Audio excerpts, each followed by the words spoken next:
Biryani recipe share করছি বন্ধুদের সঙ্গে। অল্প অল্প কিছু শর্ট নিতে পেরেছি, সব কিছু নিতে পারিনি। দেখো এখানে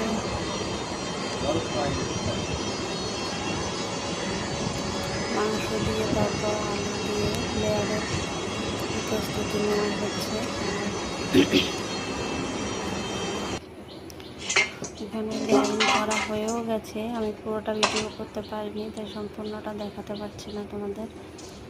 এখানে এবার চাপা দেওয়ার জন্যে আটা দিয়ে হাঁড়ির মুখটা আটকানোর জন্য আটা লাগাচ্ছে। তারপর এটা দমে বসাবে।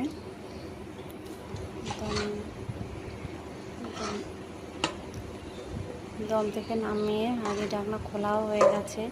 আর এর মধ্যে এখানে তোমার বেরেস্তা, কেশর ভেজানো দুধ, ঘি অনেক কিছুই দেওয়া হয়েছে। আমি সেগুলো সব ভিডিও করতে পারিনি, তো সম্পূর্ণটা দেখাতে পারলাম না।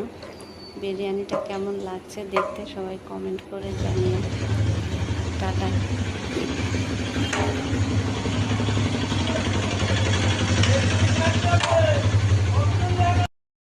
বিরিয়ানি রেসিপি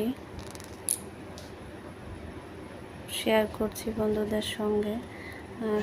অল্প অল্প কিছু শর্ট নিতে পেরেছি, সব কিছু নিতে পারিনি। দেখো এখানে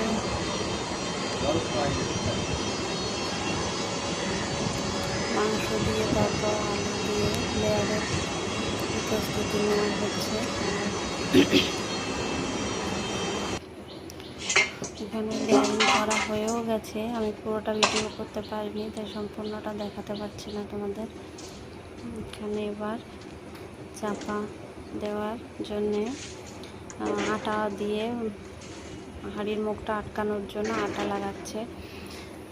তারপর এটা দমে বসাবে।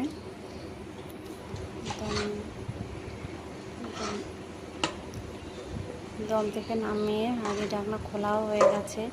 আর এর মধ্যে এখানে তোমার বেরেস্তা, কেশর ভেজানো দুধ, ঘি অনেক কিছুই দেওয়া হয়েছে। আমি সেগুলো সব ভিডিও করতে পারিনি, তো সম্পূর্ণটা দেখাতে পারলাম না। বিরিয়ানিটা কেমন লাগছে দেখতে সবাই কমেন্ট করে জানিও। টাটা।